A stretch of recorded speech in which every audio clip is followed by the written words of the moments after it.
Computer. Lights.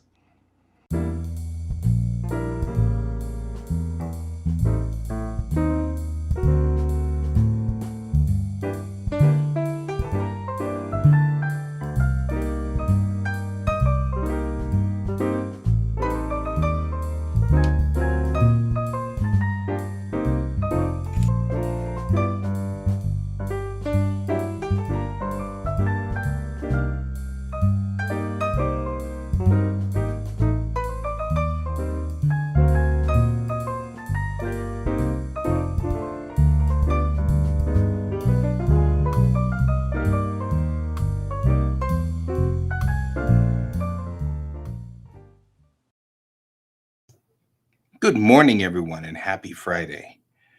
We are working today. Well, that's fine. You were actually earlier than I was on the show this morning, Brent. And I'm okay if you miss a show or two. It's totally acceptable. So, we were working on the bridge yesterday, and we totally were having way too much fun with inter-service rivalry yesterday. So you missed out on us just razzing you. That's what you pretty much missed on. We were just, giving you grief with love, of course, because there was definitely a lot of grief going on. Okay. We did get quite a ways into the bridge and designed a rather interesting setup, and we just need to put the back walls in and the side walls, and we are done. So we'll go on ahead and turn on the monitor for that. You can see where we were. So we now have the cage, if you will, of the bridge. And now all we need to do is put in the walls that kind of go along this back section here and set that up. So we'll do that next. Do you travel a lot for your job there, Brent? That's sort of my next question. Sure. And we will go into texture mode, and you can see a little bit of what's going on here. We're going to go on ahead and move this guy over because we need to get these walls in next. So kind of about once a week. Gotcha.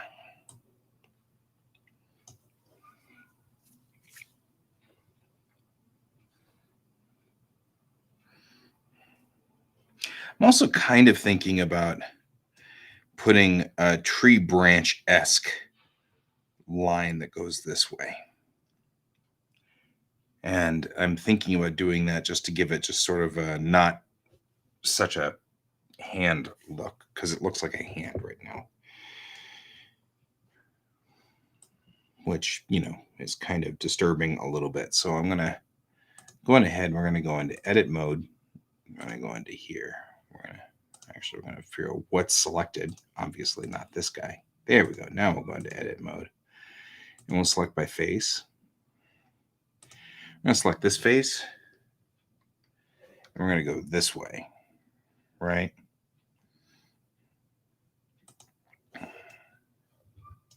And maybe a vertical bar.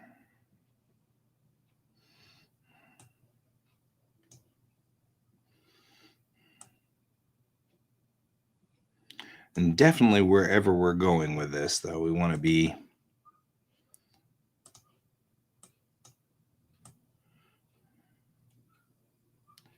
shorter by a lot. So I'm going to actually get this goes straight down like that. We're going to have this guy go back quite a bit. And then we'll decide whether it needs to go down this far or not. Probably not.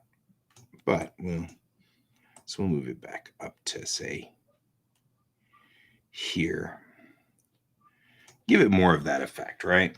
And it'll come down and so And that'll give us a little bit more of this kind of effect, which is what I'm looking for.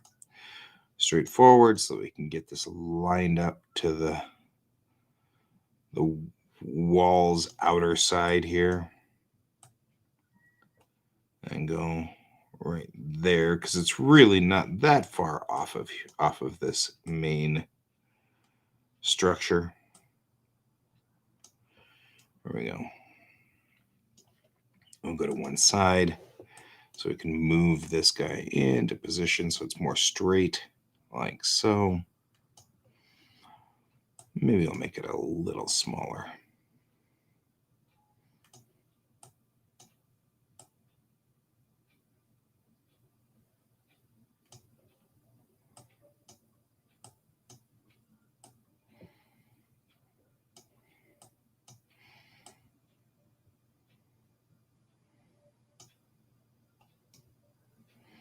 There we go. Now let's go from the top, because it looks like they're a little out of alignment here.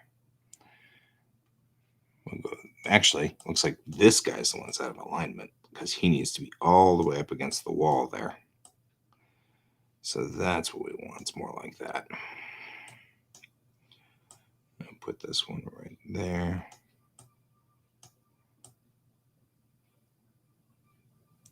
We assume that it, sublimes into the wall a little bit, subsumes into the wall.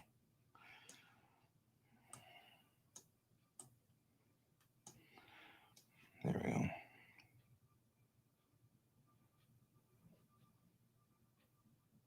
Question really is, do I need to pull this top piece out more right here?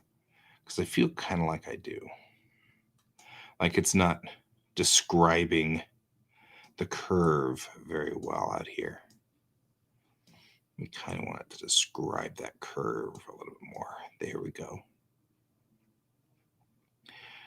There. Now we're feeling more like it's a cage, like some kind of interesting cage, and not like some spidery hand. Also sort of mimics the vehicle's designs. And there we go. So I'll have to mimic that on the other side. And what I'm really going to do is this. I'm just going to select this guy and delete him. And select this guy and say copy. And we'll paste the data blocks. Right? And that'll give us the ability to select him and move him over here. And then we will mimic his 180 degrees. Like,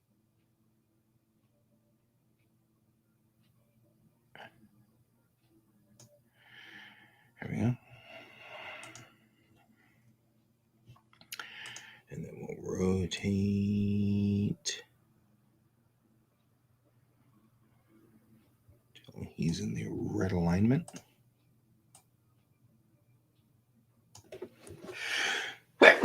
Excuse me. I'm allergic to mornings. As usual, Gehentai. There we go. Now that structure is complete on both sides. It looks good. And I mean, I would rather it looks more like a shoe than a spider, so the fact that it kind of looks like a sandal doesn't bother me as much. I mean, it bothers me a little, but not that much, so there's that. Okay. Not only that, this piece right here on either side can have controls on it of some sort. Maybe not controls, but like a clock or a readout or something like that. When the ship is at warp speed or whatever, we have an interference. And actually, I've been kind of thinking about the technology of this interference. The interference that we have when they're in space. Hi there.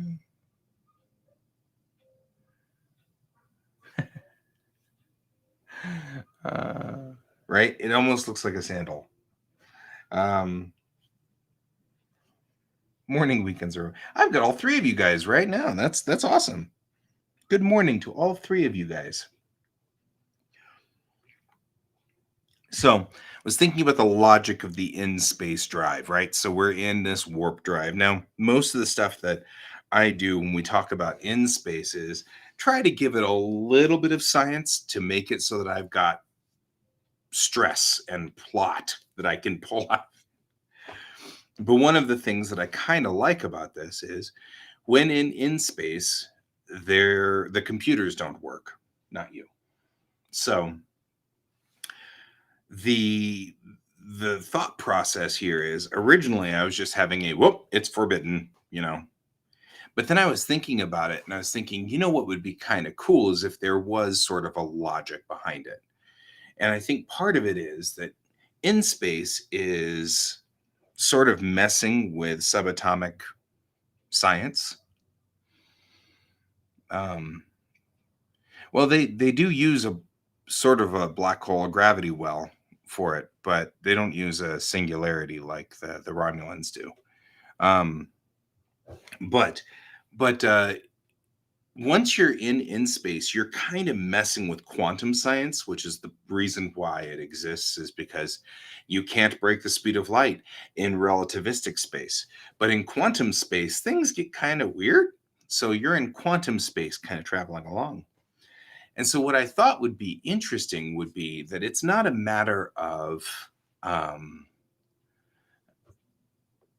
right, all kinds of stuff, but it's not a matter of whether uh, processors can think.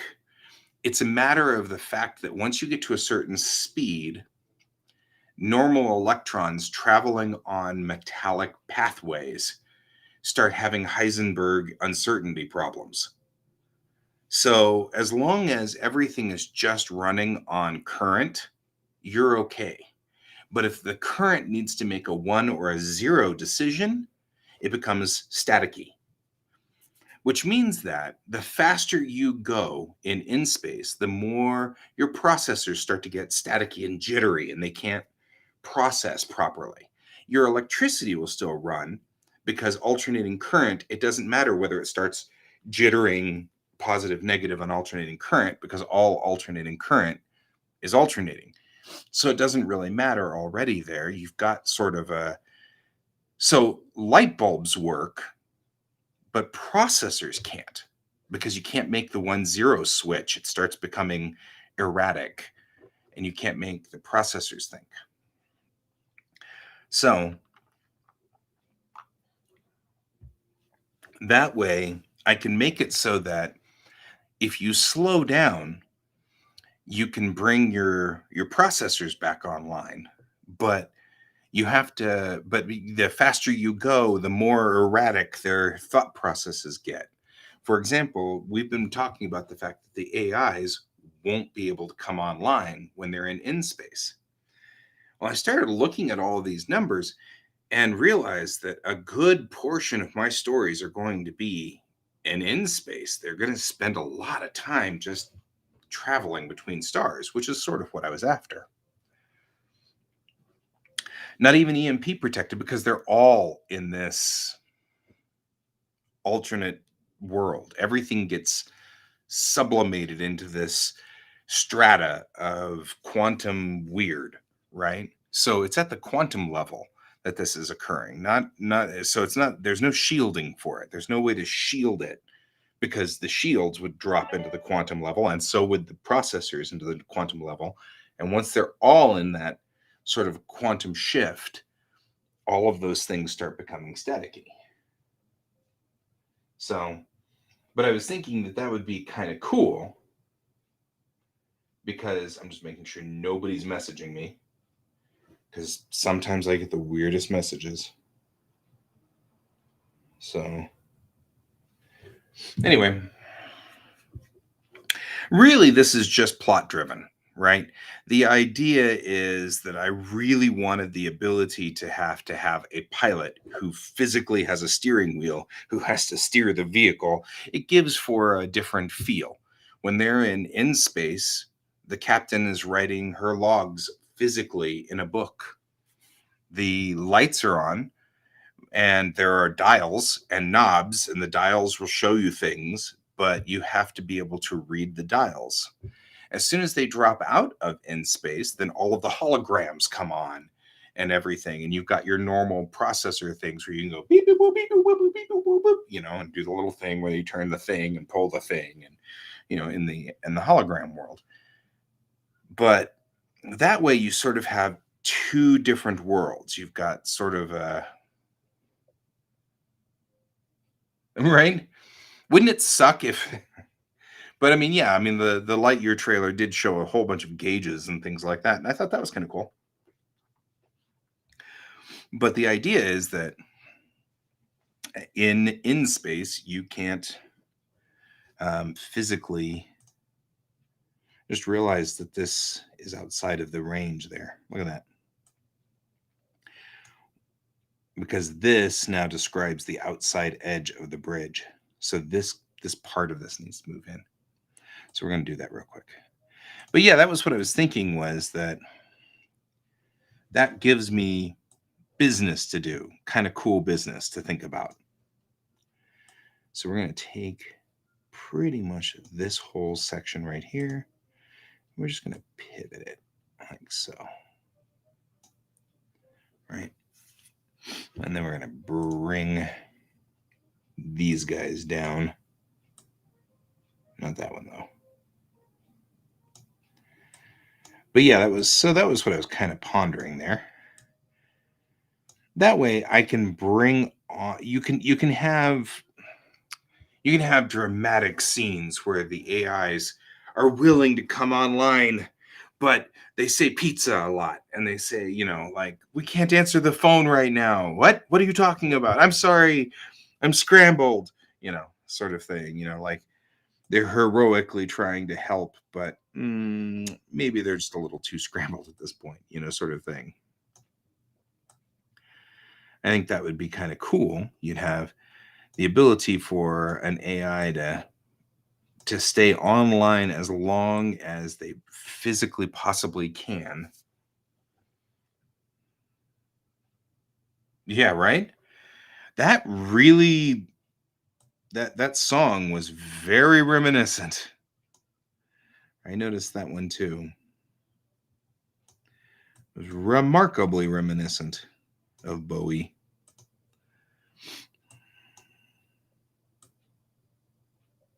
The words were slightly different, which I thought was kind of cool. Okay, let's see what we're looking at here. How badly did we mangle this? Looking from the top, we mangled it pretty well. Okay, so let's go ahead and pull this guy back out like so. And we'll pull you back over. And pull that.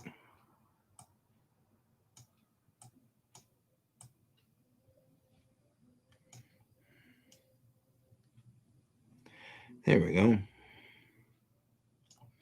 And legitimately, I think this could be rounder, like so, and probably not that big of a deal. We just really want this line right here to fit inside here. The rest of this is going to be a wall, so I'm not really that worried.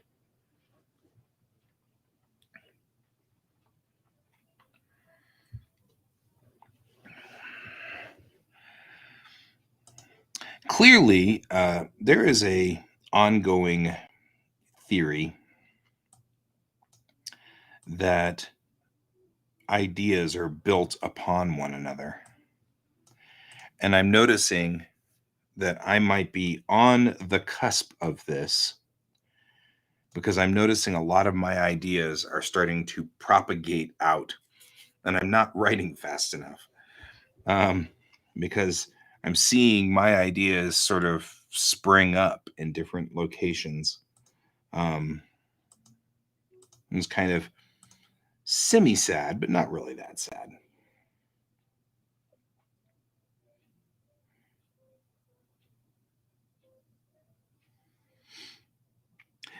I think the only real concern I ever have is so long as nobody says, well, gosh, he's just copying X, Y, or Z. I mean, because really the only thing that I've been working straight from, right, they're watching this show. That's funny. Because, I think I have 3 viewers and I can count all 3 of you guys. You're all talking today. So I know exactly how many viewers we've got. But yeah, I mean, there is like sort of a theory about that no ideas are new really. They're all kind of evolved from other ideas. So yeah, we watched Prodigy last night too. We were actually pretty impressed. I mean, it is clearly going to be a kids show, and they are definitely aiming it towards children. But I agree. I watched the Ready Room afterwards, and I agree with what Kate Mulgrew was saying, which is that it's time for, there needs to be a Star Trek that's accessible to kids, so you can bring kids into the Star Trek universe and they can grasp it. And it's hard to understand all of Star Trek. It's complicated and difficult, and it's not an easy concept, generally speaking. So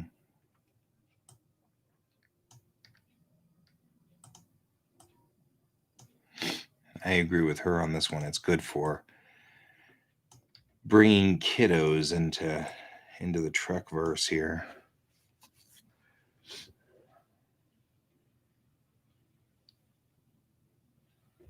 Janeway War Criminal.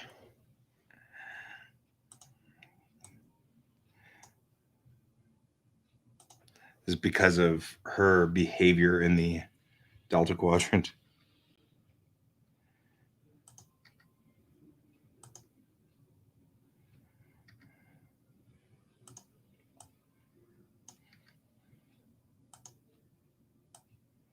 Ooh, shape I'm making here. What a weird shape this is.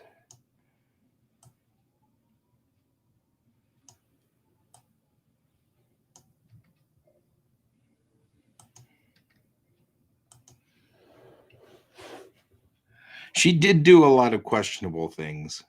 I agree. I'm not going to disagree with that.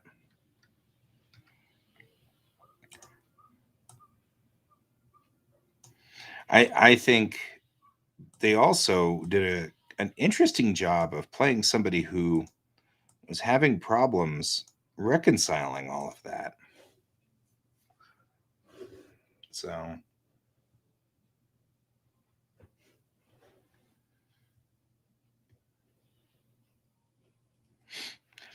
yeah, I mean, I think somebody was talking about how it's to things coming in waves, like hot dogs being invented all at the same time, and things like that. One of the things that somebody had noted was that um, a lot of things are invented at the same time because the technology finally got there to build it. For example, electricity and the light bulb and all of those things sort of all happened all in a crush all at once because the right situation occurred, the right set of circumstances. For example, you had the right economic circumstances, you had um, the right you know setup for that kind of thing. In the instance of um, say the light bulb, it was one of those things where it could have popped up anywhere in our culture. It could have been anywhere. I'm going to move these up. And the only reason it didn't, or the only reason it showed up where it did, was because of the fact that the economic situation was correct, the technological situation was correct. Um, a lot of that stuff just happened to be in the right place at the right time. It is notable that a lot of those early inventions show up only in the United States or in the UK. And a lot of that has to do with just the economic situation that was going on at the time. The United States and the UK weren't in the middle of a war. Um, they weren't, suffering from famine or something of that sort of effect. So a lot of that stuff occurred simply because they had the right technology, the right place, the right time.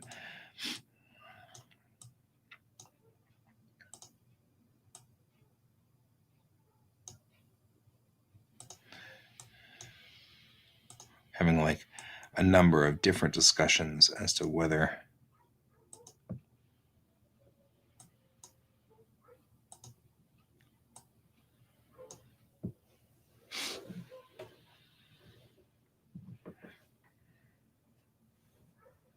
right? Bread came from Portuguese missionaries, because in Japanese, bread is pun, and you can actually tell straight up.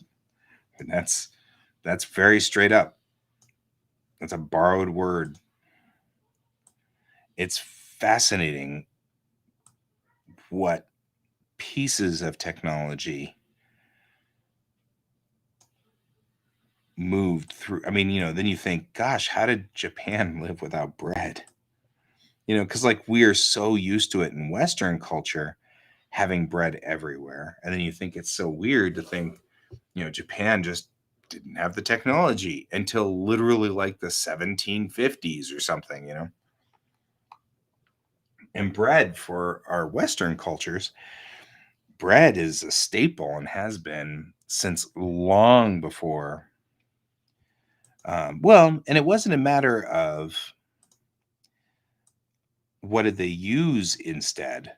It's a matter of bread is shelf stable, and it's a very useful food because it's quick and heavy carbs, but also can feed a number of people. And it just shows that Japan stayed really far back. Um, it's one of the reasons why they were still in feudal mode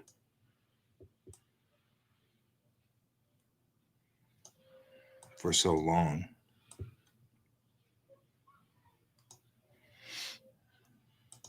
Okay, we have now built this center core, which, just like all good things that I build, for some reason has to be 6 miles off of its center point.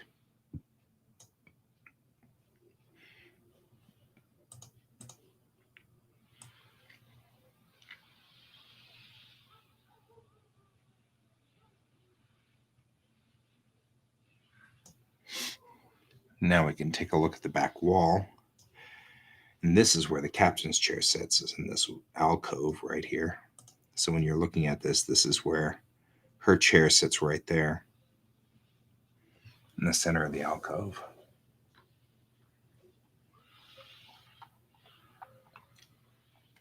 Right? But they saw it as toys. They didn't see it as a usable engine.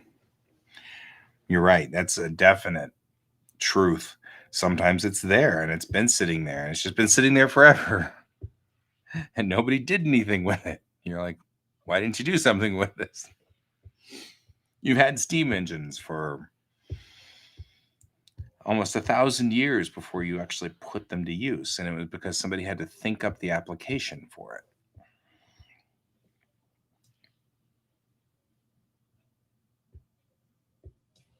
And we're going to fix the back of this bridge here.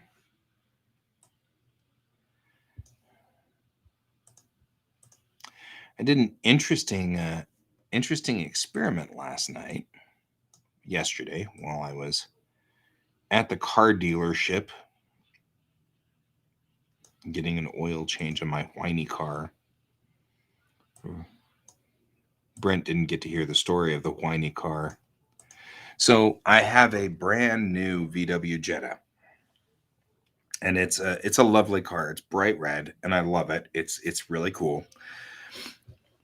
And it hit the 1 year or 10,000 mile mark at 8,000 miles because my car doesn't travel a whole lot in COVID. You know, in the COVID era, we're not going anywhere. So the computer now is thinking it through, and it realizes that it has hit the 1 year mark, so it needs an oil change. That's cool. I mean, this isn't a problem. I don't have an issue with it, except that it has started to get kind of crazy about this oil change. So it starts doing this, like freaking out. You get in, you turn the car on. Yeah, there you go. PC. That's right. You turn the car on, and it would say oil change required. Okay, no problem. Obviously it hit the 1 year mark or 10,000 miles. No problem. But I don't have time for it because it takes 2 hours, and I don't want to really take the car in. And anyway, so it's all good. So I go for a while, and then all of a sudden it starts going check oil levels, and it puts the little, yellow triangle with an exclamation point in there. And I'm like, whoa, are you leaking oil? What's going on? Open the hood, pull out the dipstick, wipe it off, put the dipstick back in, pull the dipstick back out. Oil's fine. Okay, well, you know what? I'm going to wait till the car's cold, do the same thing. So I wait till the car is absolutely cold, no, the oil is just fine. So the car is leveling up, is what's going on. Now it's saying, oh God, there's something wrong with the engine. Then you open the engine, and it's kind of doing well, if you could open the engine, you could change the oil, couldn't you? And I'm like, really? So yesterday I went on ahead and just took it to Volkswagen, but it's going to take 2 hours for them to change the oil. Okay. Knowing that it's going to take 2 hours, though, I went on ahead and loaded up everything and did the whole, get my satchel going and put my sketchbook in the satchel and things like that. And so I went ahead and did that. And while I was there, I just put my headphones on, played some music, and started reworking issue 1 of my comic. George. Everybody loves you, George. You are a very popular cat. Popular with people that watch this show. There you go. So anyway, the TLDR on this is that I went ahead, and other than the funny story of course, of telling what happened when I took my car in. You're a good cat. You're just a good cat, aren't you? You're a good cat. Yeah. That's what my sister calls him, Georgie Porgy. When she last saw him, though, he wasn't this big. He's a big cat now. He's become a rather large animal. I mean, we knew he was going to be kind of Tom-like when he got there. So anyway, the rest of the story is that I rewrote or planned out the first episode. I'm much happier with it now. I had to plot it out and think it out and kind of do the thing. There we go. Yeah, that's a much better cat thing to do, isn't it? Rather than run in terror and then run and break things and stuff like that, like you've been known to do in the past. You're such a goofy cat. So Yeah, right. You think you're going to get fat? You're probably going to get fat once you slow down. You will sit around the house, all around the house. You'll sit around the house. That's what you do. There, a Weird Al joke. Anyway, so the long and the short of this, you're like, I'm not done getting scritches. Goober. He's like, I'm not done with scritches. Scritch me more. Scritch me more. This is my 9:30 break, apparently. It's a Georgie break. He's like all happy. Goofy cat. You are a floof, though.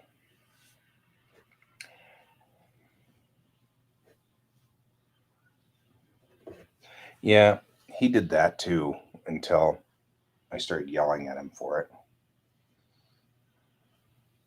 I didn't mean to yell at him. It just scared the bejeebers out of me. Middle of the night, and I'm just laying there, and all of a sudden he pounces on me. Or he would attack my feet. I'm glad you've gotten over attack my feet mode. That was kind of aggravating. Okay, so the redesign of the story was important because I was running a the story was sagging in the middle, and so I went to this website that was talking about writing and how to write, and the author of that website was talking about taking and breaking the story down, and came up with a much better way of coming up with the beats of the story, which I thought was really cool. Because you have in her build of the story, you have a beginning, a midpoint, and a climax. In between those, then you have sort of a turning point, and then a pinch point, then the midpoint, then the pinch point and the turning point. So it kind of has a nice, and the way she said it was, go first for the midpoint. What is the turn that you want your characters to go through? And then build out the climax. What's the end result of the story? Where do you want to be? And then she had me build in all the pieces, and I got a very different take, which moved a lot faster and pulled a lot more of the lore up into the story, which was cool. So luckily I have not started writing any of those stories yet, so none of it is, I didn't have to throw anything out. I just had the first rough outline about a page long that had to be rewritten, but that's about it. I still know what scenes in my head I kind of want. And it's going to end up being only 2 books. Uh-oh. I wonder if I should have come out of here. You see how this is like this? I'm wondering whether I should have come out of this side instead of the front. Maybe. Or maybe I'll just take this face out.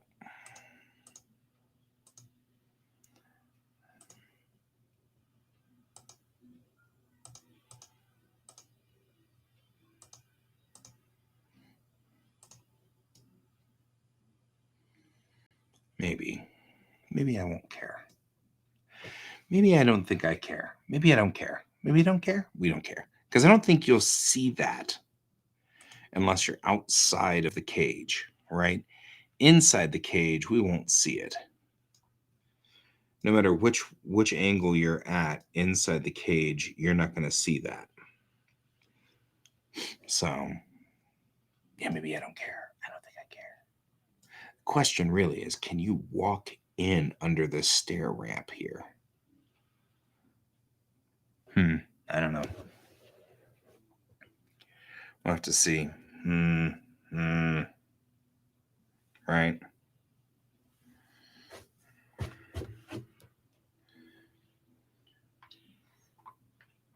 All right. Next is the walls.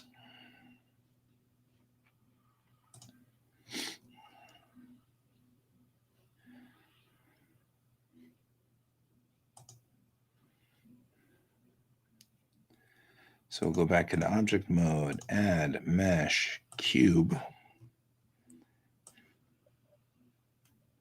I find it interesting how much it sort of obliterates the work underneath it whenever it goes over it, and then it slowly fades back in.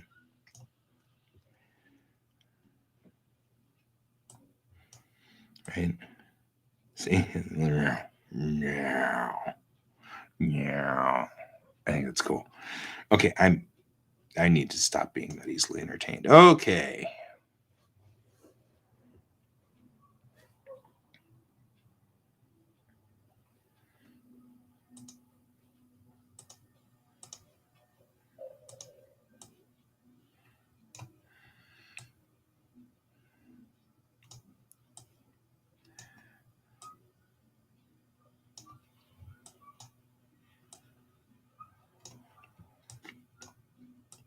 We're just going to make this guy here, put him in object mode, move him to the wall.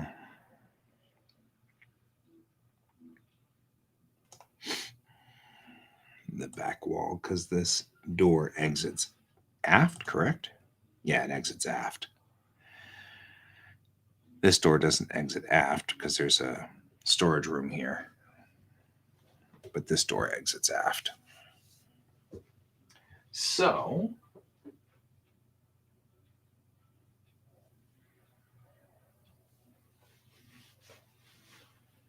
okay, well, there's that.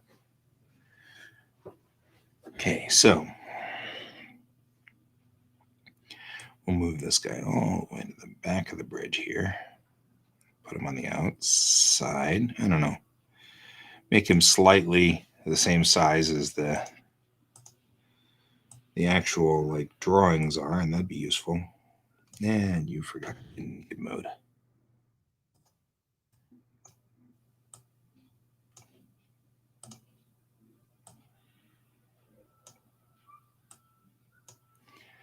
Right. There we go. All right.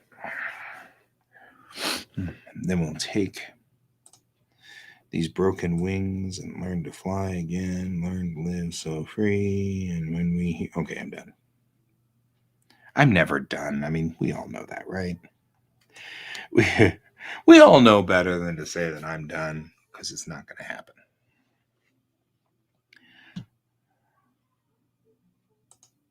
Edit mode. We'll take these guys right here and go forward to there, and then go forward to there, and then go to right here, and then go forward. Probably should just match the existing floor, right? So like all the way forward to this point, and then just forward to there, and then forward to there, and then forward to there. And a little bit more forward to there, and one more to there. And you get to go all the way to like here, and everybody's like, wow, wow, wow.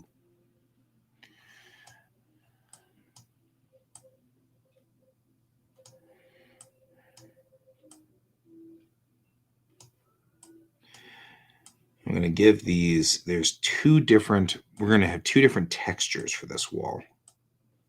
One with the lights on and one with the lights off, so that we can sort of get a view of, different aspects of this bridge. This wall is epic right now. We should probably de-epic the wall. So we will bring all of this up to here, and we'll bring all of these guys down to about, I don't know, there.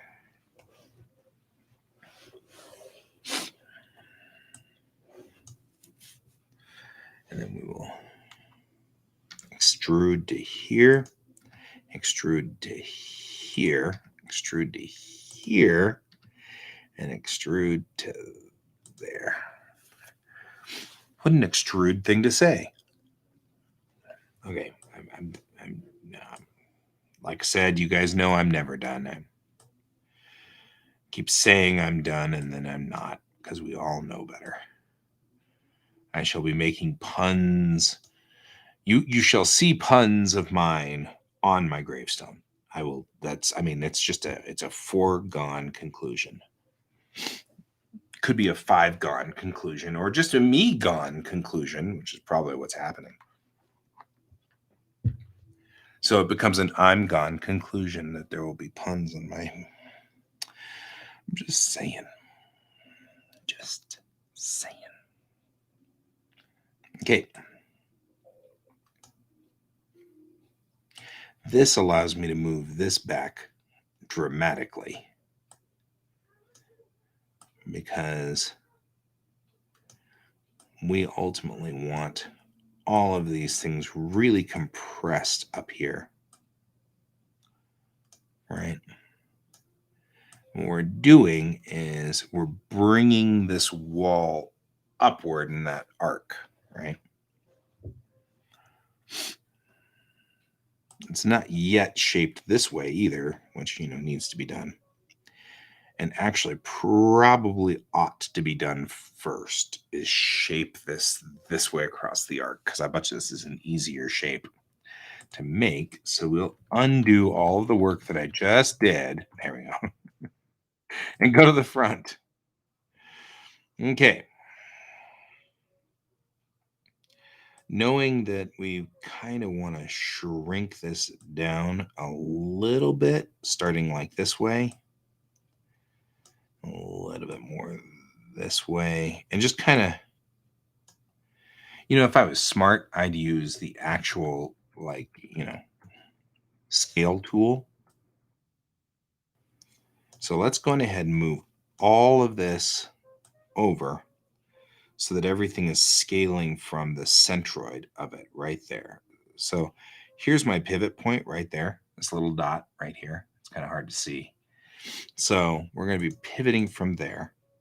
So let's move this all back into position, right? And this way I can go into edit mode, and we've got these guys here, and they don't scale a whole lot. So we're just going to scale them back. See, now it's still scaling from the center. Why is it scaling from the center? Oh, well, I tried. There we go. Because now are we scaling too much? Are we scaling too little? I feel like we're scaling too much at this point, so we don't need to scale that much. Here we go.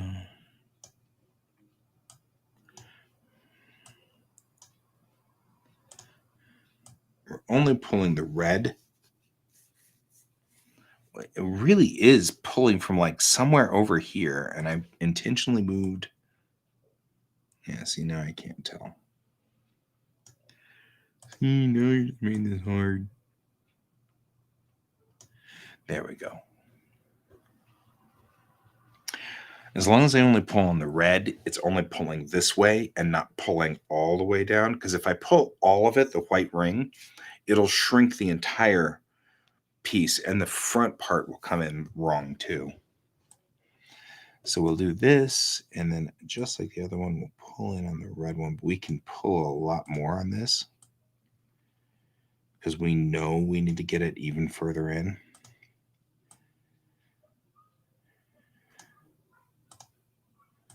Problem, of course, is that it's not moving in the way that I need it to move to understand whether it's doing it right or not. I need it to kind of be here-ish.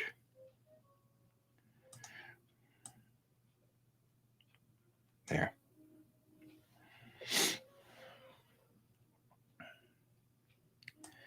And then we'll come up here and we'll do the same thing. We'll pull in quite a bit here.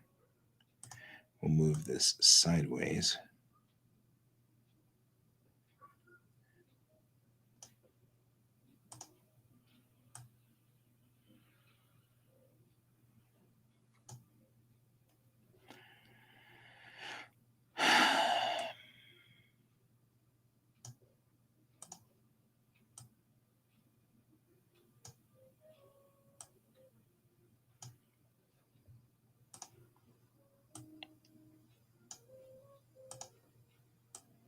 All right, moving here.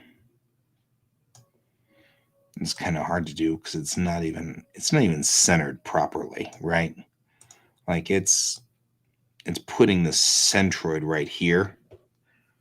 And I'd clearly put this, I don't even know why it's doing this, but that's all right.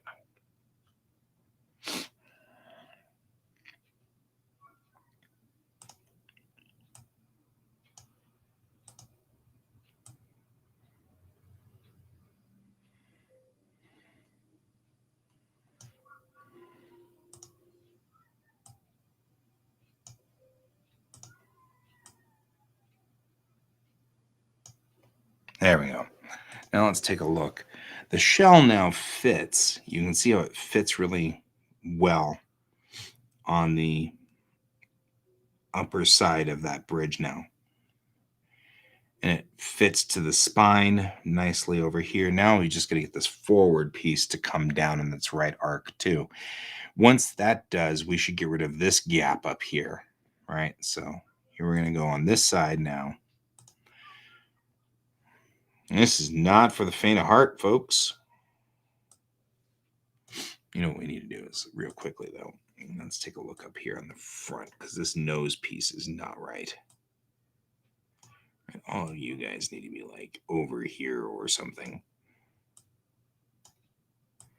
Narnia. There we go. It has gotten distorted enough that there is a twist and a bend on this. So we're going to go ahead and just correct the bend because we don't need it to be bent. Don't be mad. Don't be mad. It's all bent.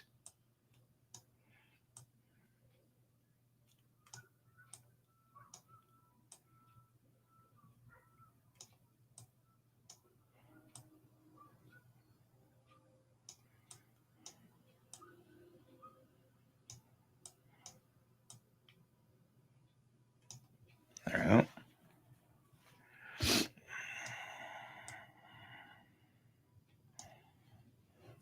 Okay. Now that we've done that, this wall is set. So now we get to do the same thing here, which is try to figure out where its center is. Because its center is here, and I don't know how to. I don't know. Okay, that's right. We'll just, we'll do what we can here.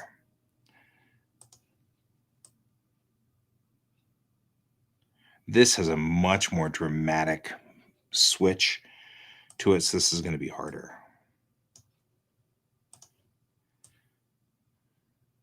Because that's too much.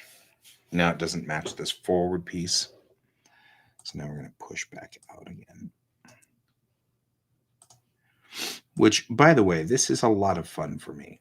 I know that, I feel often that I have to defend my, why are you doing so much work? You know what? I really like this. It's just, I enjoy this part. It is really frustrating, but it's also, very rewarding too. Right? So there's always something going on there, like so. Okay. From here, I'm noticing the front and the back are curving in, so we're going to have to keep an eye on that.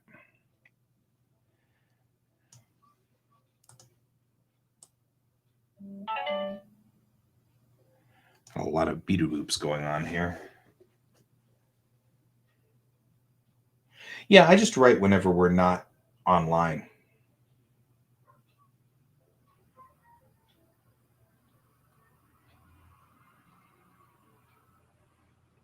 Because I can't write with you guys. It's nothing personal.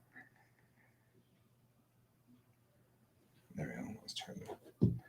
It's nothing personal, but I can't write. And I besides it'd be boring. I'd be like,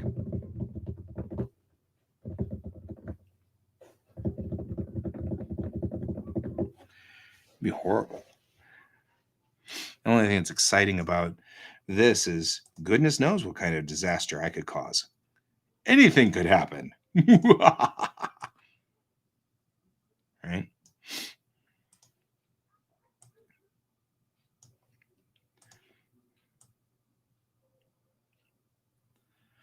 There we go.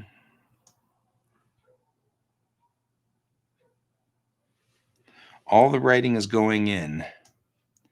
One of the other things that you guys aren't seeing, which is occurring a lot of, is that I'm putting in a lot of time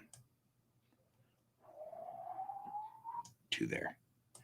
I'm putting in a lot of time on alternate stories too, which are prose. See you in a bit. That's okay. Now the shell fits. Ooh, look at that.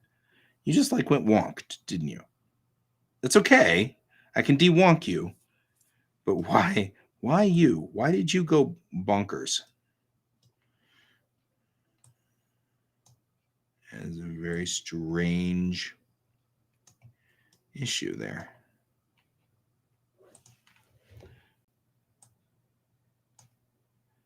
And now it looks even more like a shoe.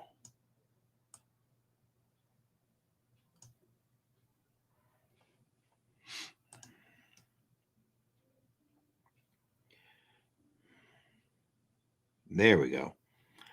All we need to do now is fix the top part up here where this shell there's a couple of things like we see that the shell has popped through or the struts have popped through the shell, but for the most part, I'm actually kind of impressed that this worked as well as it did. Because the shell fits pretty well like it's supposed to on that side and looks pretty solid. And now when you're inside the bridge, you can actually kind of see where the outside exit is, the door back here going out to the hallway. There's another door right here, which goes out to the hallway. Here's a stairwell. It's right there. The captain sits here. So it's not as big of a bridge as it should be. And it's not as big as, like, say, the Enterprise's bridge. We knew that that was going to be the case. Time for us to take a quick break. Time for Brent to drive home for lunch or wherever he goes for lunch. I guess he goes somewhere for lunch. He'll tell me when he gets there. So we'll stretch, we'll pop. Got a lot of things kind of going on over here. I think we're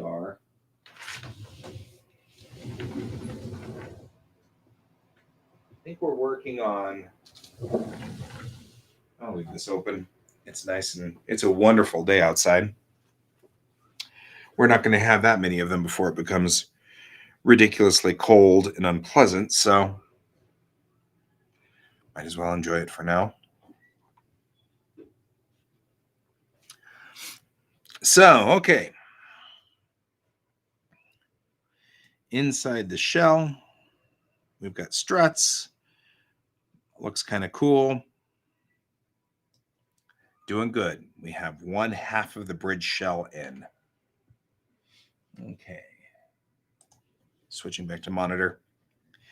Okay, let's go ahead and fix some of the anomalies that have occurred. Up here on top of the shell, we have some definite problems. Here, these guys need to be pushed out. Not a problem. These guys need to be pushed out as well.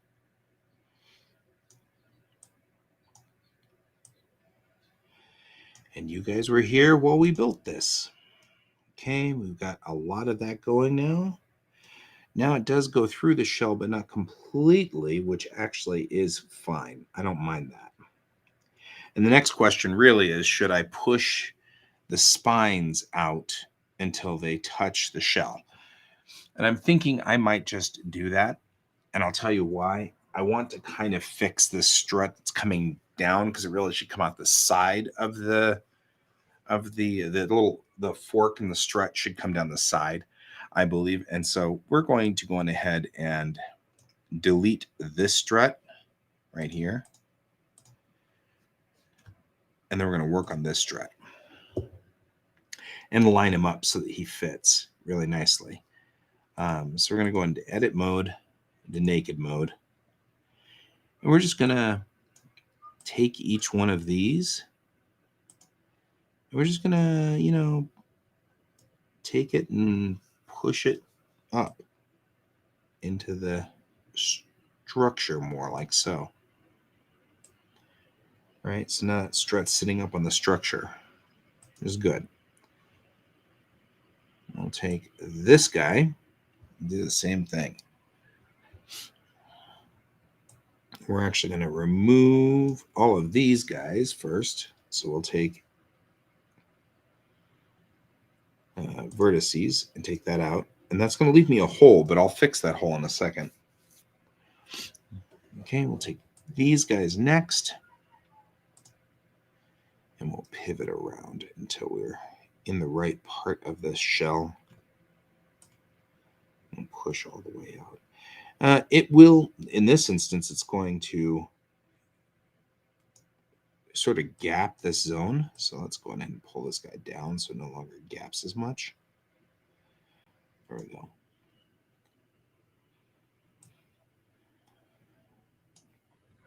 We'll take this guy next. Make sure we're in naked mode.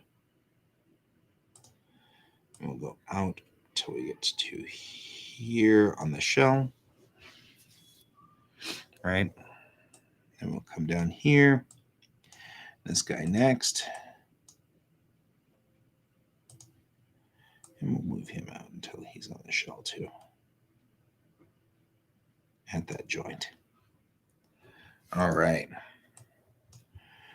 Take these guys. We'll move him out onto the shell as well.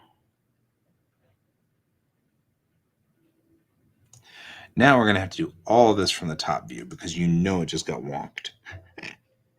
And it did. It is exactly what happened. It's okay.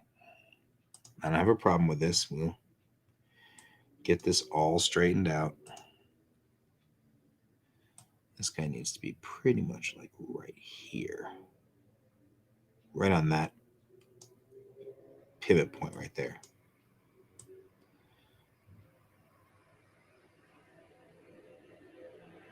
We can kind of see it going through the shell here. But the best part about putting this shell on is now I can really kind of see where we want to be with this. Like, why did you not grab that? Right, we're going to put this guy like right here. And you can really see sort of the arc of this shell.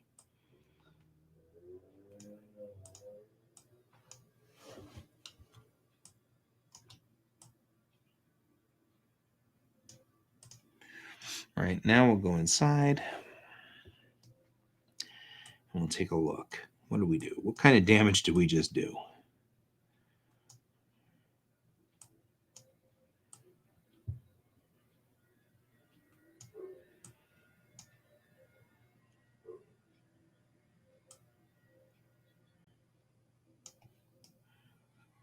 There we go. We'll get up in here real good. And take a look at this part of this and bring it up. We're seeing parts of where it's passing through. The upper part. I don't mind it passing through. That's fine.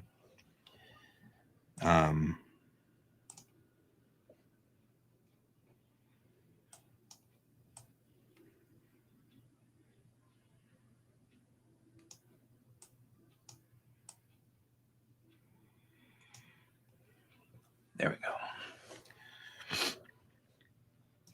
Now we have this piece coming down like so. And I feel like this is kind of not describing that like it should. There we go. That's what we want. We'll take a look now. Now we've got a mess because this guy is outside of bounds and he really needs to be inside of bounds like so. And this guy is way outside of bounds.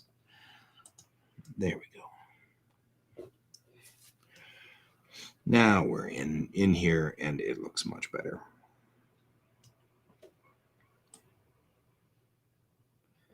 Here we go. All right. The other thing we need to do is patch this hole right here. All right, so we're going to put a face in.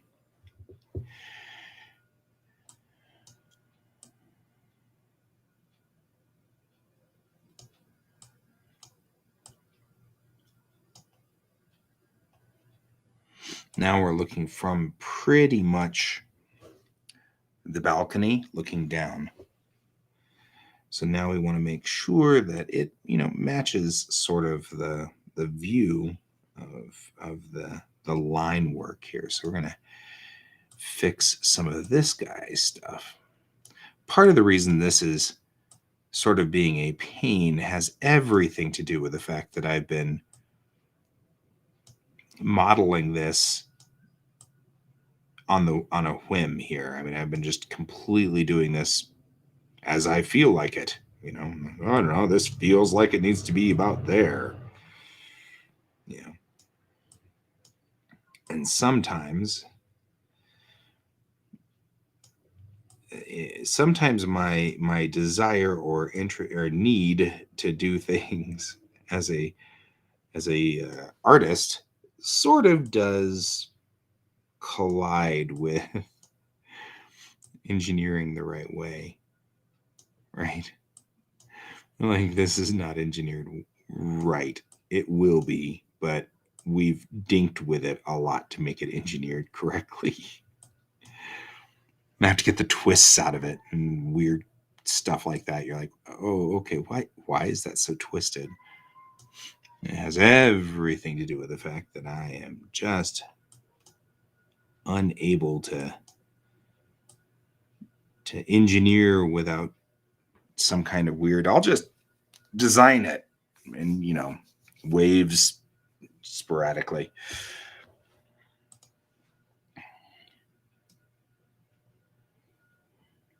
From the top view, look at that there. Now it's not even going the same direction anymore.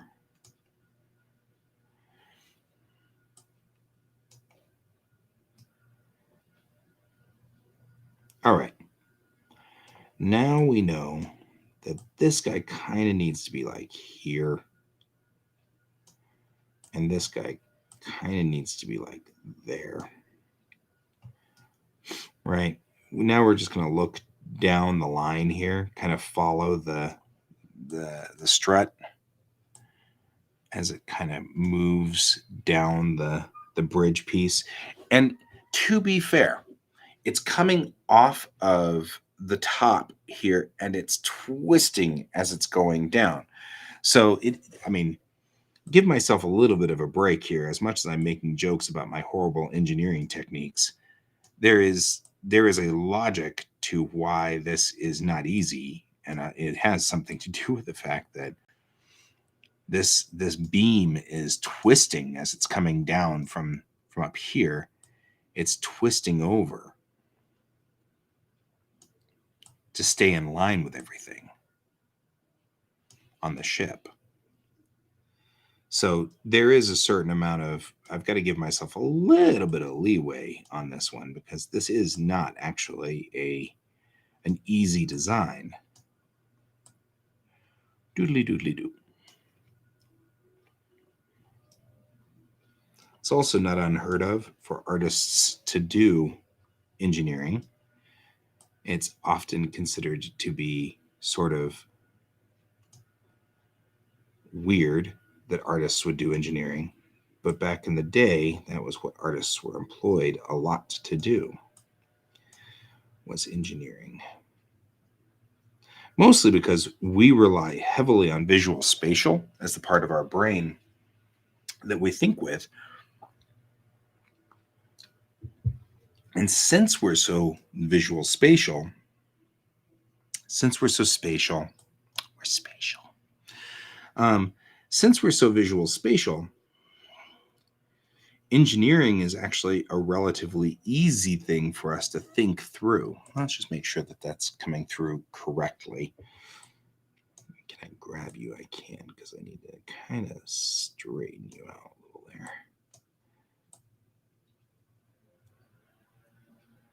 So engineering actually and art tends to go hand in hand.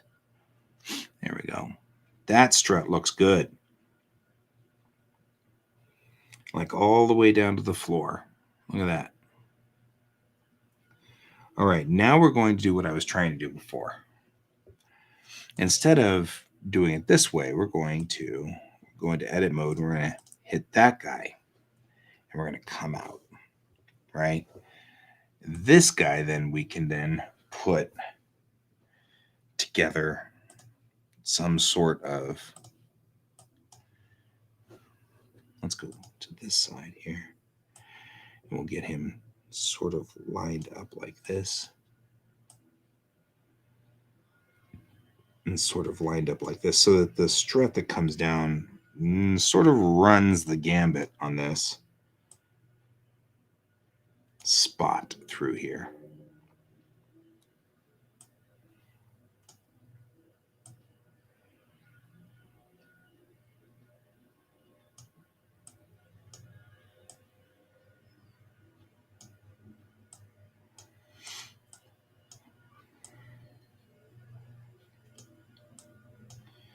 And bring this guy down so that he's like so.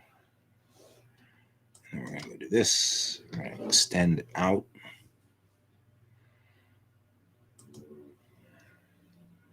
We're going to extend out again. And we're just going to keep going down the frames here, right? So we got a frame here, we got a frame here, and this one, and we're going to extend out again. And to each one of these frames, I'm going to then align the strut.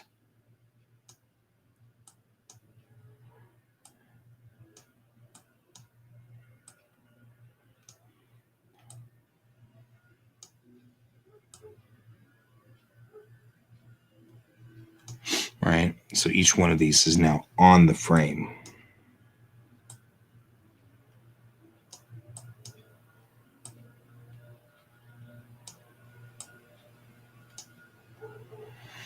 And that'll help us a lot. Then we'll go this side.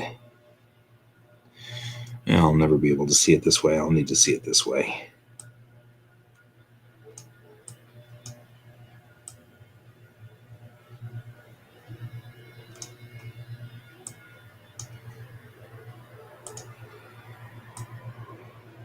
And that should just go right up there against that wall. Right? And then we'll go back into naked mode and grab these two. And you should also go straight up against that wall. But we won't know whether that worked or not until you get on this side. And we can see whether you go right there or not. There we go.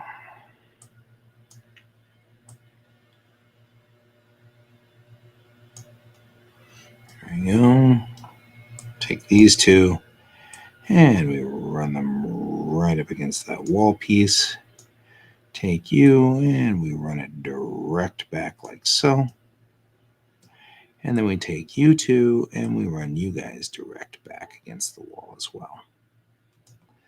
And now we've built a counter strut that fits really nicely against that wall. And I kind of wish I had done the rest of this strut that way before.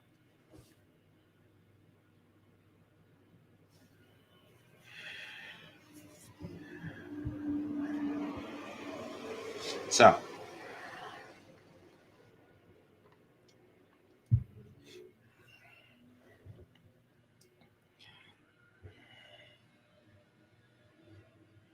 that strut is now complete. On the front part of the bridge, the back splash is complete. The shell is complete on the left side, but not the right side, but we'll get there.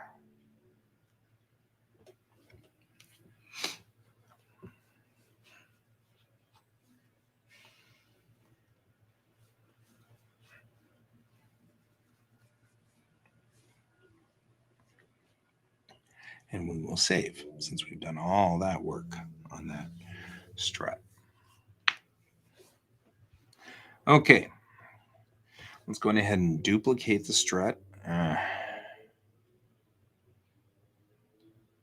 I hate to say that I like that so much. That was so easy. I almost tempted to take the rest of the strut out, but you know what? I'm not gonna. Like all of these struts should be aligned that way.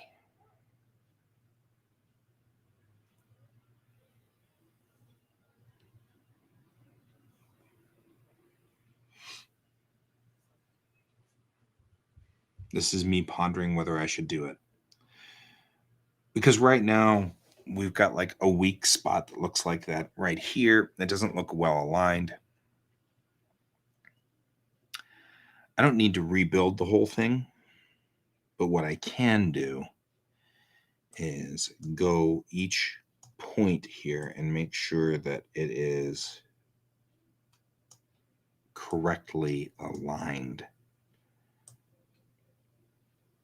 like that. That helps a whole lot, actually.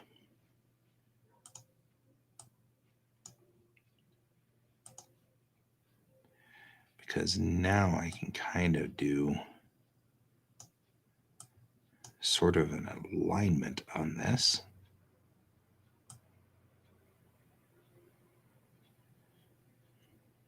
There. This is better. This is much better.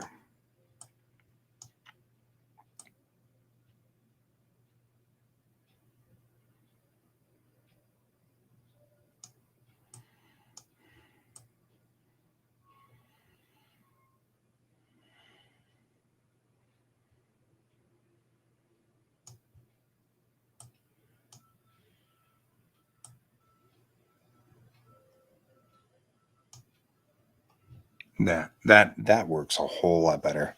Just align to one side, right? Then we'll do the same thing to the back on this side. Because it's just not it's not a matter of it should be easier to see and it isn't. So we're going to move this guy up and put him right here like that. And then we'll move this guy to here like that. And that just makes this look a little bit better, right? It's not really like a matter of it was bad before or anything. But we also have like a divot in here on the outside shell. So I'm going to have to go back through and fix that too, because I don't know why I've got a divot, but I do. And so we should probably, just fix that from the shell's point of view.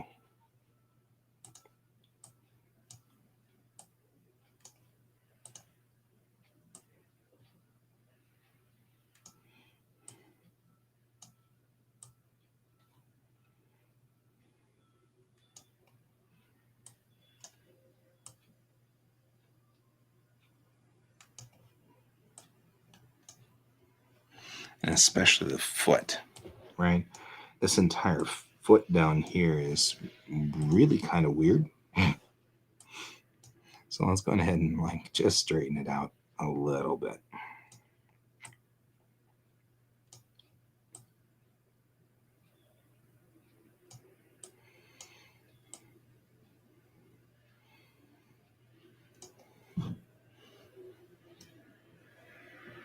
And this makes it a little easier to just kind of get to the point where we now know where all of these pieces are.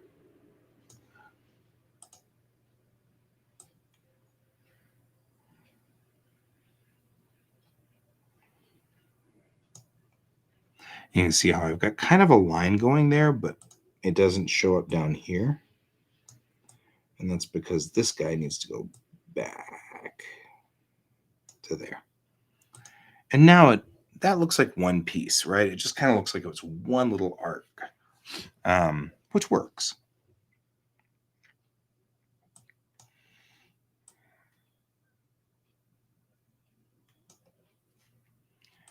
Now we've got to go fix this shell.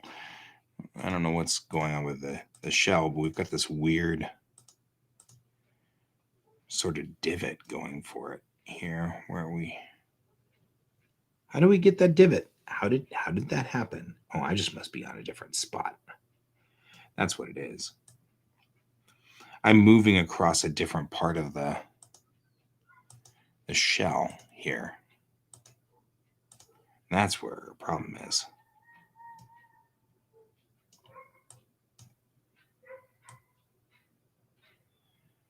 That's why.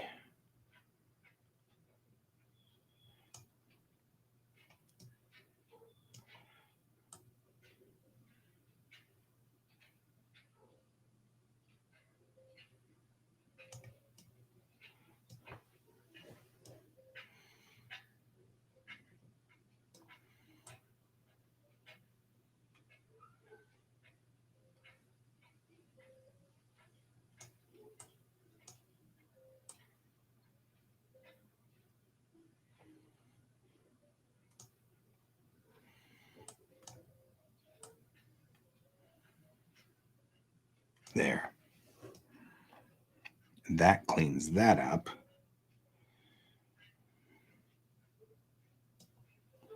So a lot of times the secret to 3D, of course, is to look at it from all angles. Best part about 3D is that I can.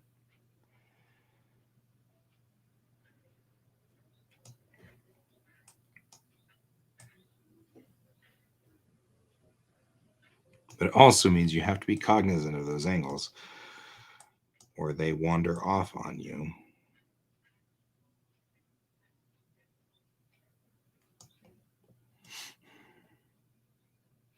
There. Better.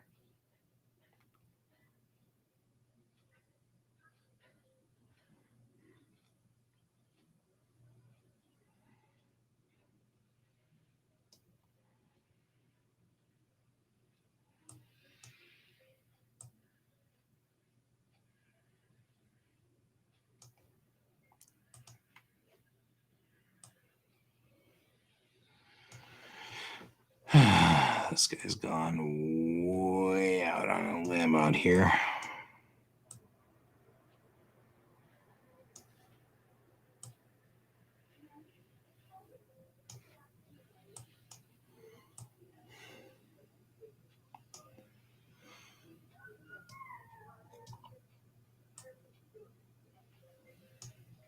This guy needs to be pushed back. There we go, against the wall. Back against the wall. There we go. Push that one back into that spot. And I think we're getting there. It's kind of hard because every time I change the angles, I'm seeing slight differences that need to be kind of addressed.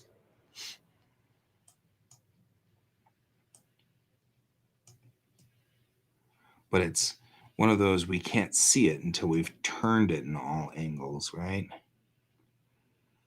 But that looks much more like a solid strut to that side. Good. Now that just sits out on that outside shell. The shell we're going to use at some point to indicate space, the final frontier.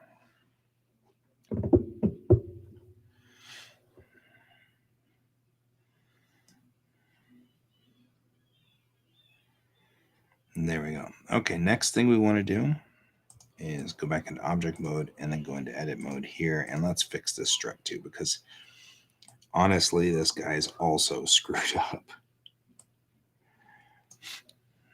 Okay. First things first. I don't know if I can see anything from the front view that'll help. Probably not.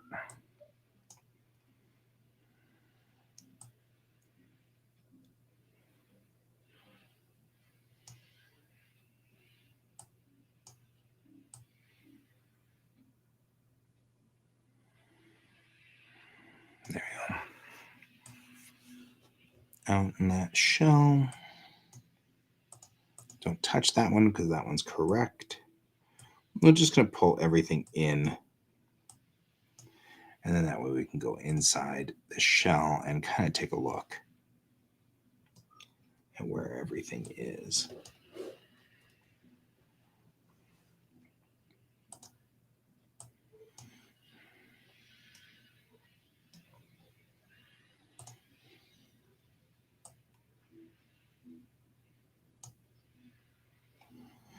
And we'll pin in all of these pieces first. Still so far out. Wow.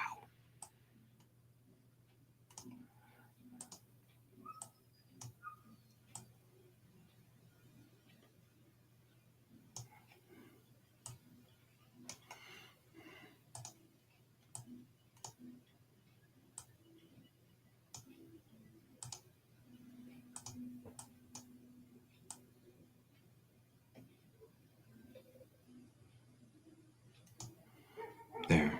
All right. Now that we've done that, we can bring the strut in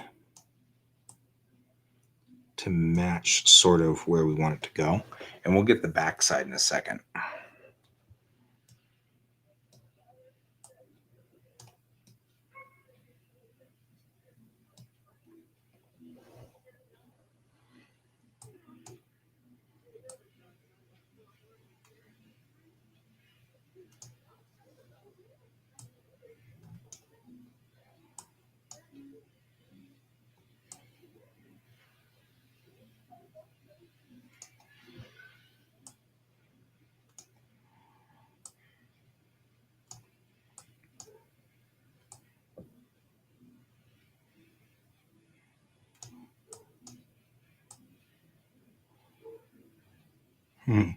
The back side of the strut is already like so far out of alignment that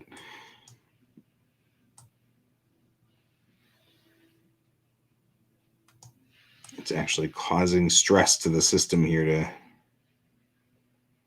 to align the front. That's funny. Okay, we'll move back. We'll move past this strut. And let's get this back.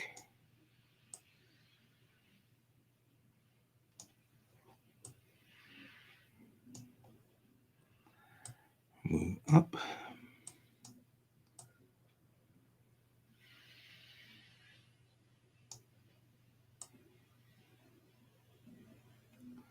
That is a really weird glitch in Blender there. I'll move up. Getting kind of tight up here because we're really close to the upper shell and the bridge piece. So we'll move this into right there.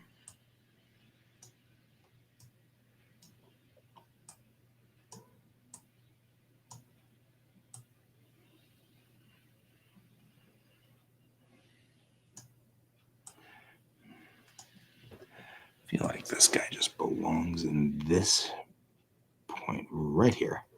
There we go.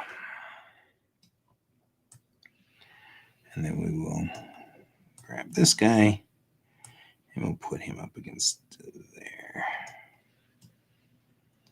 Now we will check from this side to see what he looks like and see what kind of screwed up universe he's become. 10 to 1, we've really messed him up. So let's take a look. It's not as bad as I suspected. I do feel like this guy's probably out of spot. He should be something more like this, logically speaking.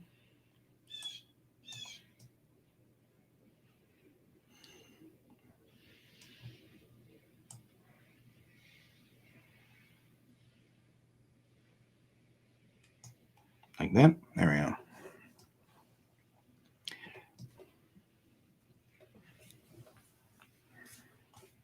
All right. Oh, yeah, he's way out now.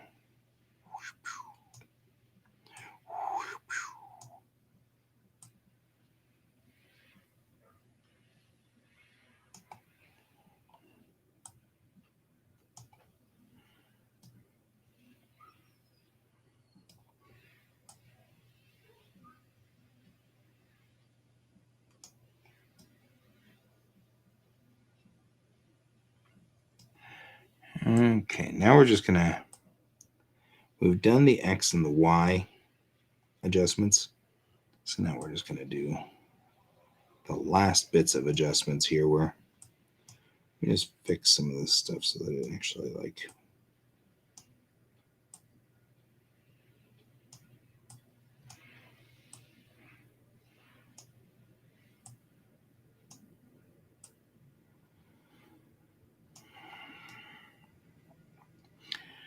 that actually did not take as long as I suspected it would. That looks just fine. And it's all nice and structured around the outside of the hull, and it looks good.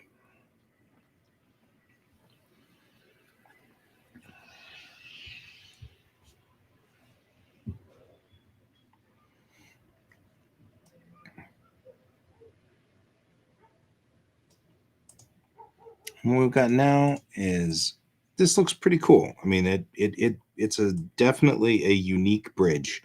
Yes, it looks like a sandal, but it is our sandal. And we can always say, okay, everybody, let's head to the sandal. And everybody will go, oh, okay. And nobody will know what they're talking about because sandal. They'll be like, oh, okay, there we go. It makes total sense. Whatever. Sandal, huh? It'd be funny. Okay.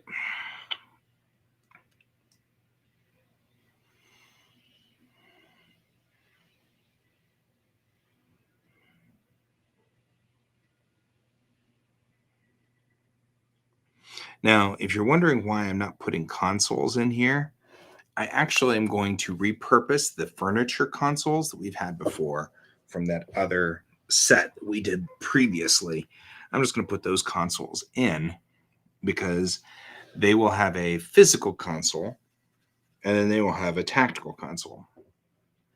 I think it's interesting, though, if you think about what it's going to look like to be up here on the tack board in this section. It looks kind of cool, actually. Right? There we go. Look at that. That looks neat. It does make me wonder, though. The strut does look a little bendy here, doesn't it? Let's take a look at it. Let's just bring this back in a little.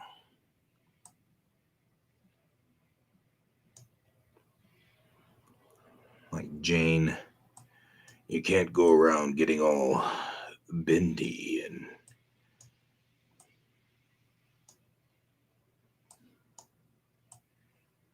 you know what the chain of command is? It's the chain I keep in my quarters so I can beat you with until you understand who's in written command.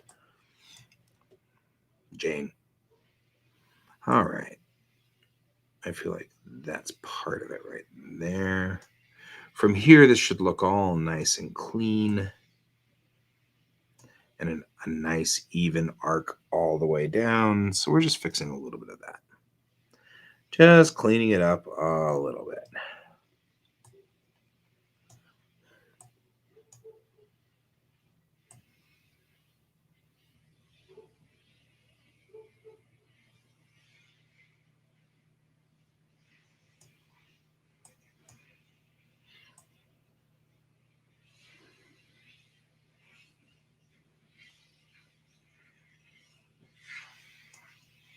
There we go. I don't know what they're doing out there, but boy, there's an awful lot of going on out there. It's very wild. I think it also explains why George has been so loving. I think he's actually somewhat freaked out.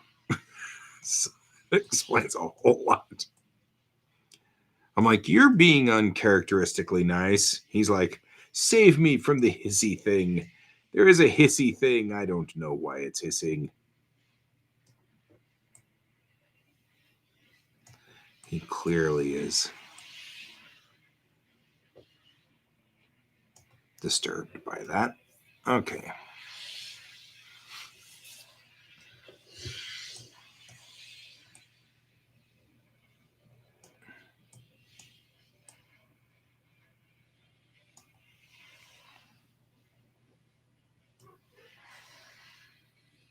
Now, from here, does this position make this look fat? That's what I want to know. Right? These are important questions to ask.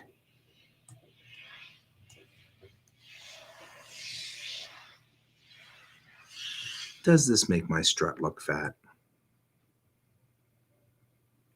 There. Like I said, it bends, right? So it bends to go to the outside of this rim.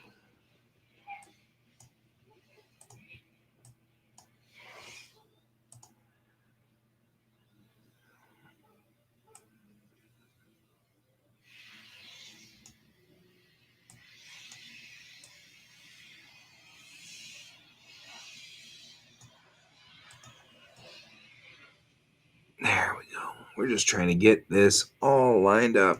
Oh, we should have done this way in the first place. That's okay. That's okay.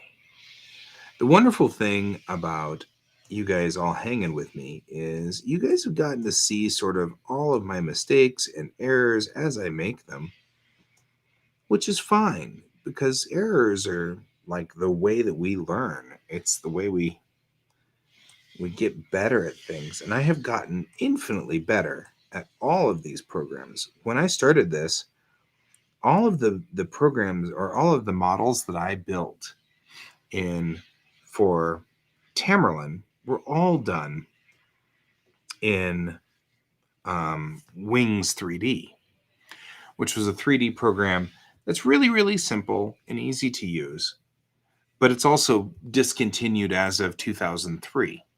So, as simple and wonderful as Wings 3D was, I couldn't use it anymore. So I had to learn something new, and Blender was the one that most people seem to be using. So it seemed okay to use it. That looks a whole lot better, and especially from up here, right?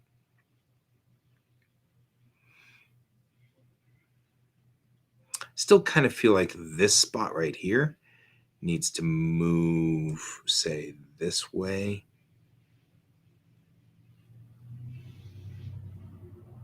To there.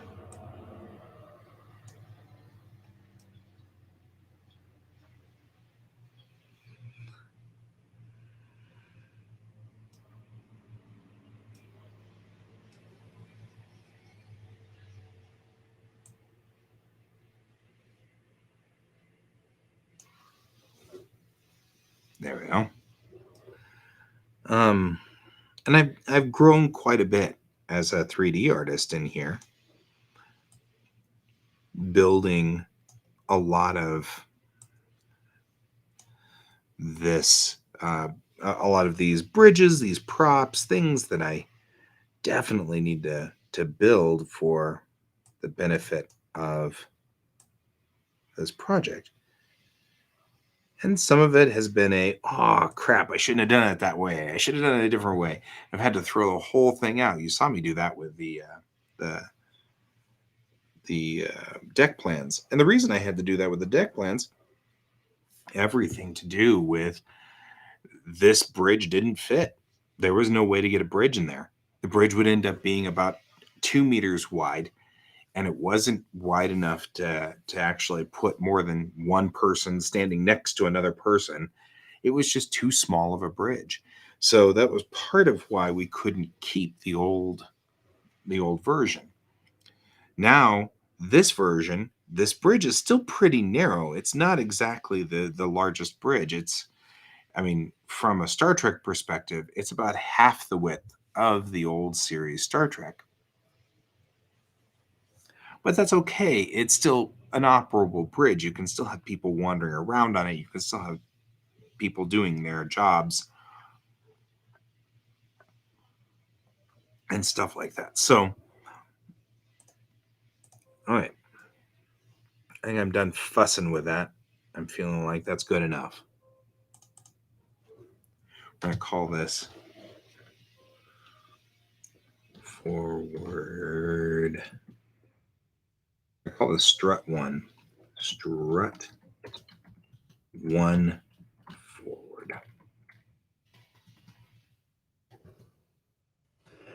moved it all the way to the bottom. Okay, whatever. Copy. I'm going to paste.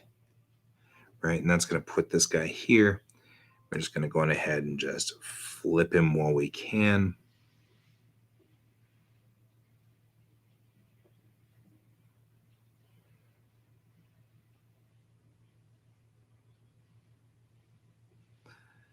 This is very difficult.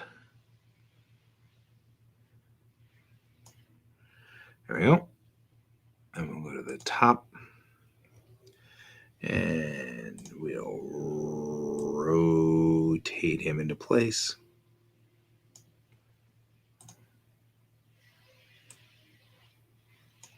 Kind of complicated.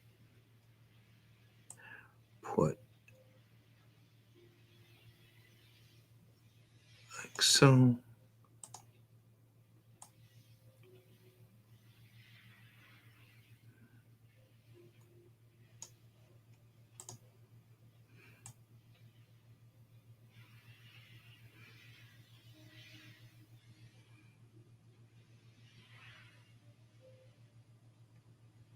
Like so. And now we're able to see the other side of the shoe. Oh, I love the shoe part.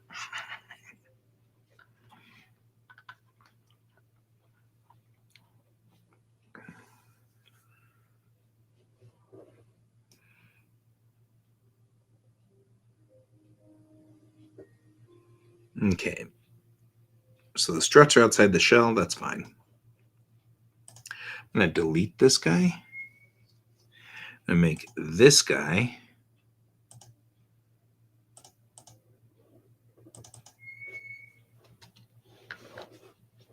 strut 2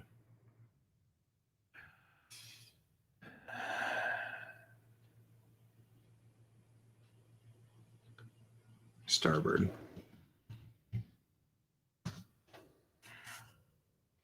I'm going to copy him.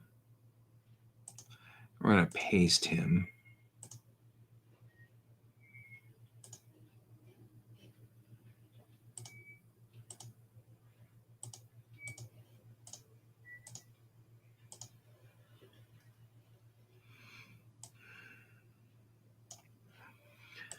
Do the same little trick here. Flip him around.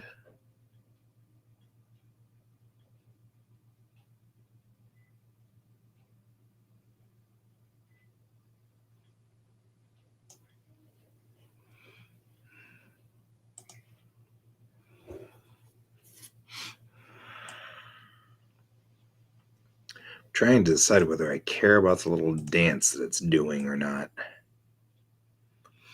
Because it is kind of doing a little dance here.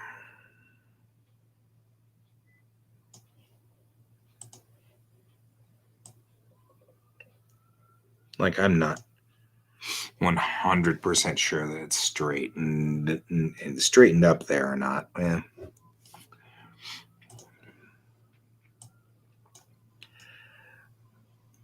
But the cage looks good, and I like the cage. I like the way it looks.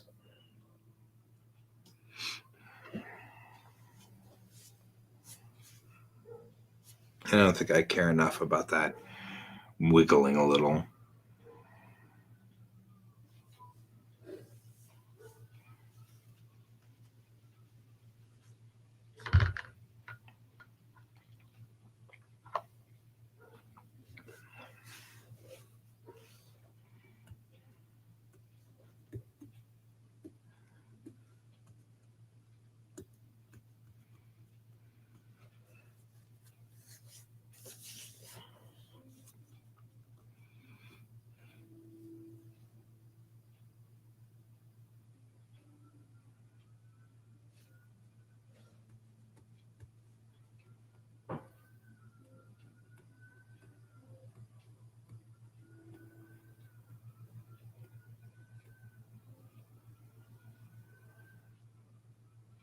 Okay, so thinking through some of these things, I think that what we'll probably do is only have seats for folks that are on the bridge during hard maneuvers, which would mean that anything steering or navigating would be in the pilot house in the front of the ship. The rest of them will be standing posts. So upstairs on the tactical, upstairs on the science area, those two will be standing posts. The captain has a seat. The first officer has a seat. And then the standard navigation helm, the PC navigation helm, will be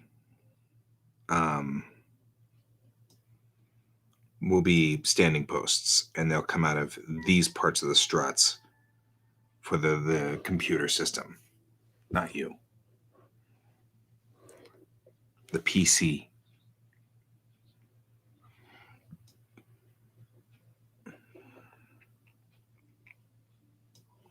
All right. Look at us doing good. All right. The last thing I want to do is tighten up this shell.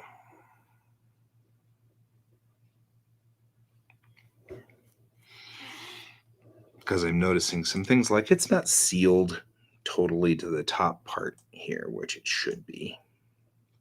So we're just going to quickly go into the edit mode here. I'm going to tighten it up against the top part of this shell right there, just like this.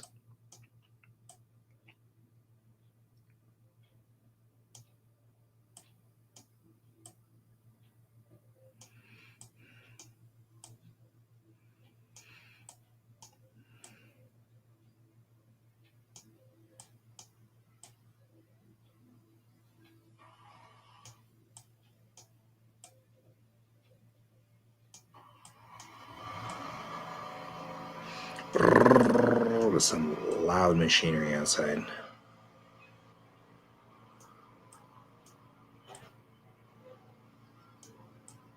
Occurs to me it does not matter where these two are relative to one another.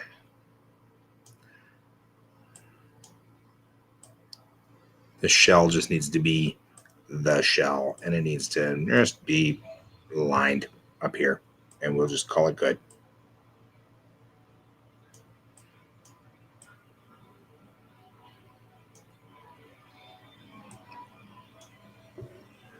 And then we'll take you and move you to here, and then take both of you guys and move you to like here. I guess it needs to be kind of here. Still fine. You to here. And both of you guys back here.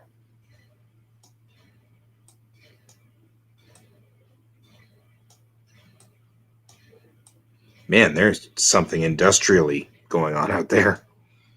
Like there's a wham, wham, wham. And not the George Michael wham either. Hey, I thought that was clever.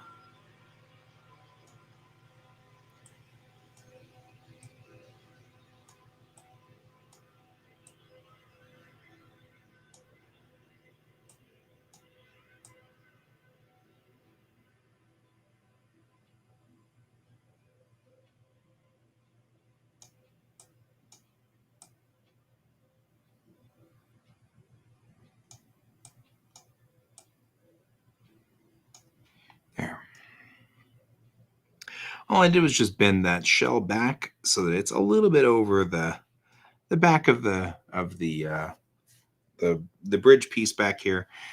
There will be a separate wall that goes to the back there, which we're going to have to work on it. All of this stuff still needs to be mapped. And this is a multi-day project to get this up. But again, like I said, all the stuff that we front load here, the bridge is going to be used a number of times. So I'm not really worried about, how much time I've devoted to this set, because I know I'm going to use this set every issue, all the time.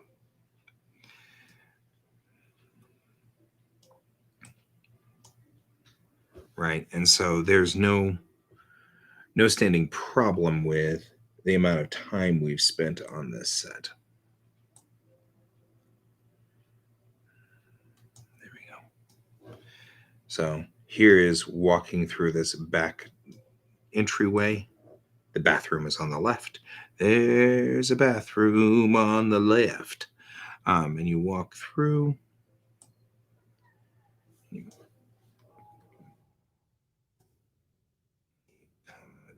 Here through this section, like so. There's no way to fix that. It's all right. Well, worry about that later, I guess. No, God, says the dog. I've been abandoned. It's the worst thing that has ever occurred.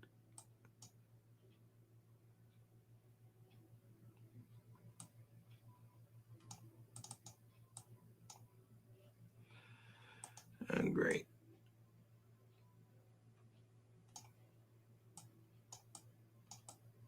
Oh, now we've gone wonked. That's nice. I hit the W button and now it won't select and tweak anymore. It won't. It has decided that I'm insane. There we go. Oh, God, says the dog. The worst thing that's ever happened to me. My family abandoned me just like they abandoned me yesterday and the day before. And the day before. And the day before. It's horrible.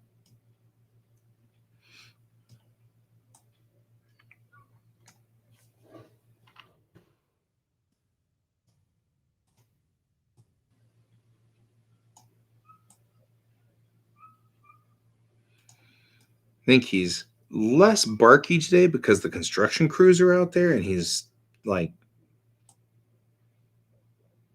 got more engagement probably from the construction crews.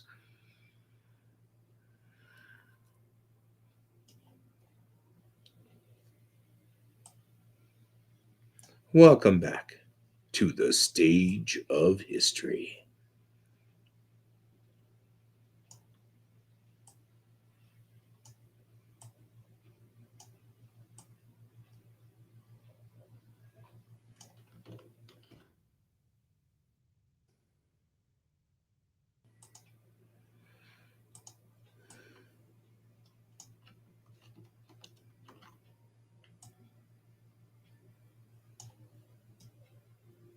I'm doing minor tweaks, trying to kind of get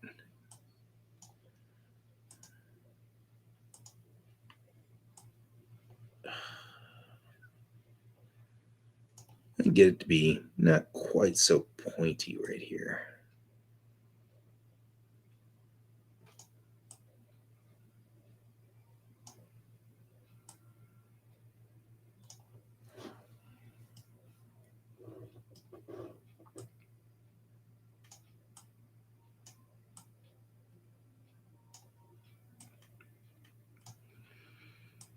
We have a lot of point going on here.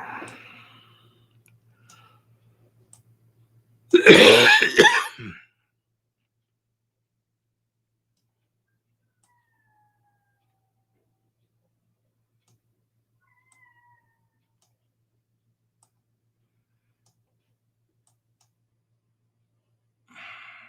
irritating that I've lost my widget.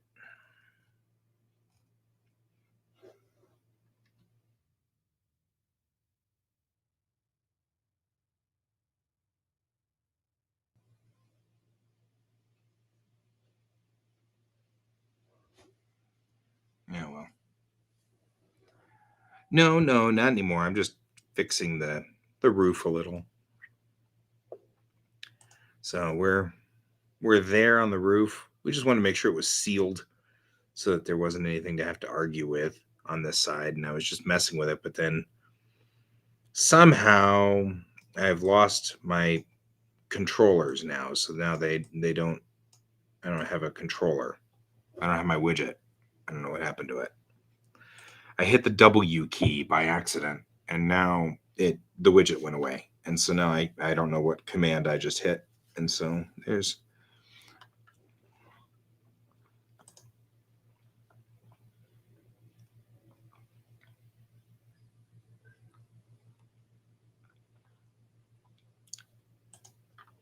that's all right.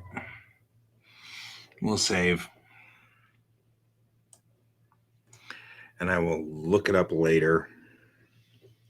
In the meantime, it's about time for me to go for my walk with Alex, my buddy Alex. It's about time for all of you guys to go on about your various days. It looks pretty cool, actually. Bathroom notwithstanding. That's where the bathroom is right back here. But we have to remember the decks are 3 meters tall, so the average person stands to about here. I'm actually kind of wondering whether I shouldn't make. Yeah, I did. I hit W a lot, and I got a whole bunch of different cursor types.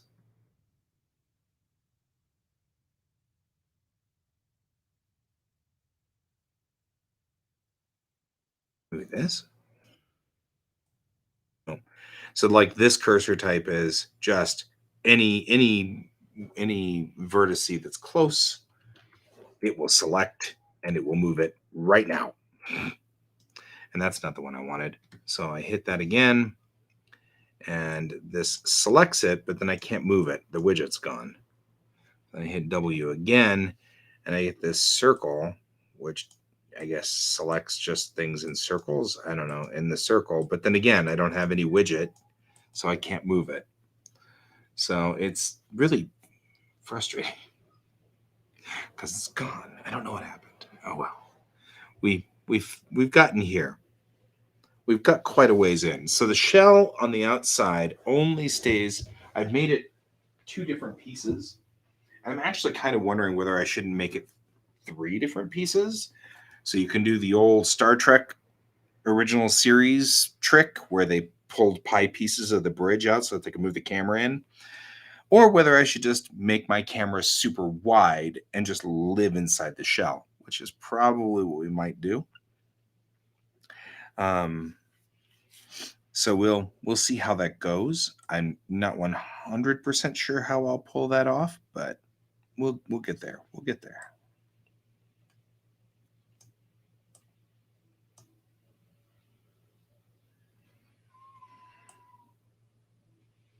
That's the cursor. Nope. We'll just have to figure this out.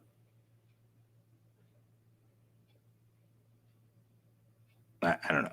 We'll figure it out. We'll figure it out. Anyway, I'm not going to figure it out though while I'm on show. So we'll see what happens.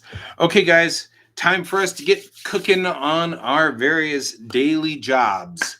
So, as I oft say to you guys, have a wonderful weekend, and I hope to see you all on Monday. Thank you for joining me today again, Ghost Hand and Brent and Donald. I hope to see you all on Monday. Have a wonderful weekend, and remember, keep your eyes on the stars. Goodbye.